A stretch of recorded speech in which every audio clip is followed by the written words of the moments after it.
pisoi, instinctele naturale joacă un rol important în comportamentul lor. Urmărește-i în acțiune, dormind, trezindu-se, toaletându-se, jucându-se, ascunzându-se sau explorând.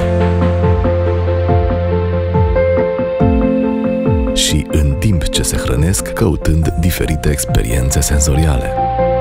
De la 1 la 4 luni, textura adaptată și mărimea crochetelor rehidratabile, precum și pateul sub formă de pastă foarte fină, sunt create special pentru o înțărcare ușoară. După vârsta de 4 luni, crochetele crocante pot fi combinate cu bucățile moi de carne.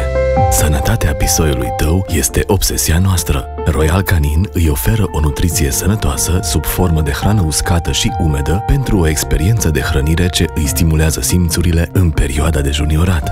Mai întâi alege crochetele Royal Canin adaptate cerințelor sale și apoi oferă-i zilnic o porție complementară de hrană umedă. Hrănește-le simțurile, îmbunătățește-le sănătatea.